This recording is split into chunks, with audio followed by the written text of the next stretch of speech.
Assalamualaikum warahmatullahi wabarakatuh. Perkenalkan, nama saya Deti Eka Noviana, Prodi Ekonomi Syariah, Angkatan 2023, NIM 234011146. Di sini saya akan mempresentasikan resume makalah kelompok 7 sampai kelompok 12. Yang pertama, sejarah peradaban Islam masa dinasti Aghlabiyah, Fatimiyah, dan Ayyubiyah. Yang pertama, dinasti Aghlabiyah. Dinasti Aghlabiyah berdiri di Aljazair dan Sisilia, yang pertama kali didirikan di Afrika Utara, yang berkuasa kurang lebih 100 tahun. Dinasti ini didirikan oleh Ibrahim ibnu al-Aghlab yang diberi otonomi wilayah yang sekarang disebut Tunisia oleh Harun ar-Rasyid. Pada akhir abad ke-9, posisi dinasti Aghlabiyah di Ifriqiya mengalami kemunduran dengan masuknya propaganda Syiah yang dilancarkan oleh Abdullah al-Syiah atas isyarat Ubaidillah al-Mahdi telah menanamkan pengaruh yang kuat di kalangan orang-orang barbar. B. Dinasti Fatimiyah. Dinasti Fatimiyah berdiri pada tahun 297 Masehi. 910 Masehi dan awalnya hanya merupakan sebuah gerakan keagamaan yang berkedudukan di Afrika Utara dan kemudian pindah ke Mesir. Faktor-faktor yang menyebabkan kemunduran dan keruntuhan dinasti Fatimiyah dapat dibagi menjadi dua kategori. Yang pertama, faktor internal dan yang kedua, faktor eksternal. Faktor internal besar yang menyebabkan jatuhnya dinasti Fatimiyah adalah lemahnya kekuasaan pemerintah. Faktor eksternal yang menyebabkan runtuhnya dinasti Fatimiyah adalah kedatangan tentara salib dan penyerangan Al-Malik, Raja Yerusalem pada tahun 1167 Masehi yang berdiri di pintu gerbang Kairo. C. Dinasti Ayyubiyah. Ayyubiyah adalah sebuah dinasti Sunni yang berkuasa di Diyarbakir hingga tahun 1429 Masehi. Dinasti ini didirikan oleh Salahuddin al-Ayyub. Ia berasal dari suku Kurdi Hazabani, putra Najwaddin Ayyub. Kemunduran dinasti Ayyubiyah disebabkan oleh meninggalnya Al-Kamil pada 1238 Masehi. Dinasti Ayyubiyah terkoyak oleh pertentangan inter dan keluarga Ayyubiyah diruntuhkan oleh pemberontakan oleh salah satu resimen budak atau Mamluk yang membunuh penguasa terakhir Ayyubiyah dan mengangkat salah satu pejabat yang menjadi sultan baru. Sejarah Perang Salib dan Invasi Mongol ke Islam. A. Perang Salib.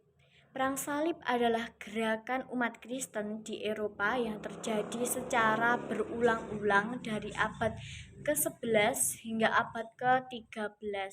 Ini terjadi sebagai tanggapan dunia Kristen di Eropa terhadap dunia Islam di Asia. Periode Perang Salib dibagi menjadi 3 periode. Yang pertama, periode pertama disebut periode penaklukan umat Kristiani yang berlangsung dari tahun 1096 sampai 1144 Masehi. Periode kedua disebut sebagai periode reaksi umat Islam yang berlangsung dari tahun 1144 sampai 1192 Masehi. Periode ketiga disebut sebagai periode kehancuran pasukan salib yang berlangsung dari tahun 1192 sampai 1291 Masehi. Sebelum Perang Salib, ekonomi Islam berkembang pesat di beberapa wilayah yang dikuasai oleh Islam, seperti Timur Tengah, Afrika Utara, Spanyol, dan Asia Tengah. Namun, ekonomi Islam mengalami banyak perubahan dan kesulitan. B. Bangsa Mongol. Bangsa Mongol berasal dari daerah yang sekarang dikenal sebagai Mongolia, yang terletak di Asia Timur. Mereka awalnya merupakan sebuah suku penggembala yang hidup di dataran tinggi dan padang rumput. Beberapa penguasa bangsa Mongol pada masa dinasti Ikania, yang pertama Hulagu Khan, yang kedua Abaka Khan, yang ketiga Tagudar Khan, yang keempat Argun Khan, kelima Gaihatu, keenam Baidu, ketujuh Ghazan Khan, yang kedelapan Oljaitu, dan yang kesembilan Abu Said. Sejarah peradaban Islam masa Dahula Mughal di India. Sejarah berdirinya dinasti Mughal di India. Berikut adalah sejarah singkat berdirinya dinasti Mughal di India. Yang pertama, Babur. Dinasti Mughal dimulai dengan kemenangan Babur, seorang keturunan Timur Tengah yang merupakan keturunan Tamerlane dan Genghis Khan pada tahun 1526. Dalam pertempuran Panipat pertama, Babur mengalahkan Ibrahim Lodi, penguasa Delhi Sultanate, dan mendirikan Kekaisaran Mughal. Yang kedua, Humayun. Setelah kematian Babur pada tahun 1530, putranya Humayun mengambil alih tahta. Humayun mengalami masa-masa sulit, kehilangan kekuasaan, dan diasingkan ke Persia setelah kekalahan oleh Sher Shah Suri. Dengan bantuan dari Shah Tahmas dari Safawi, Humayun berhasil merebut kembali Delhi pada tahun 1555. Yang ketiga, Akbar. Akbar, putra Humayun, menjadi kaisar dari usia muda setelah kematian ayahnya. Akbar dikenal sebagai salah satu penguasa terbesar dinasti Mughal dan India pada umumnya. Ia mengadopsi kebijakan toleransi agama, menggabungkan berbagai kelompok etnis dan agama di bawah pemerintahannya. Sistem administrasi dan pajak yang efisien diperkenalkan di bawah pemerintahannya. Yang keempat, Jahangir. Putra Akbar, Jahangir, melanjutkan kebijakan toleransi agama ayahnya. Pemerintahannya terkenal karena seni dan sastra yang berkembang pesat. Yang kelima, Shah Jahan. Shah Jahan dikenal sebagai pembangun Taj Mahal sebagai tanda cinta kepada istrinya yang meninggal, Mumtaz Mahal. Masa pemerintahannya mencerminkan kemewahan dan kejayaan dinasti Mughal. Yang keenam, Aurangzeb. Aurangzeb, cucu Akbar, menjadi kaisar Mughal yang terakhir yang berhasil menaklukkan hampir seluruh India. Meskipun berhasil dari segi militer, pemerintahan Aurangzeb dicatat sebagai masa ketegangan antar agama dan ketidaksetujuan. B. Masa kemunduran dan kehancuran dinasti Mughal di India. Yang pertama, faktor internal. Tidak adanya kejelasan lajur suksesi. Lemahnya para pewaris tahta kerajaan. Pola kehidupan mewah dan boros.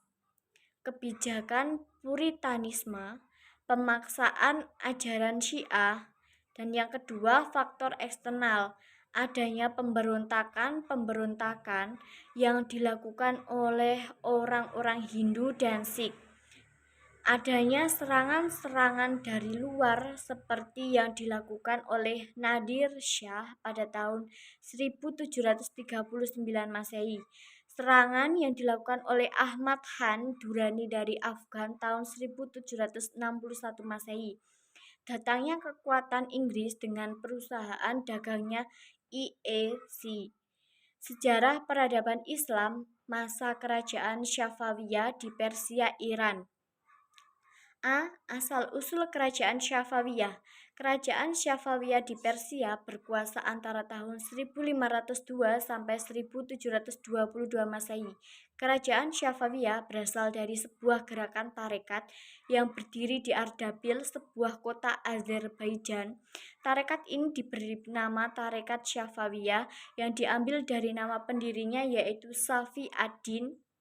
Dan nama Syafawi itu terus dipertahankan sampai tarekat ini menjadi gerakan politik.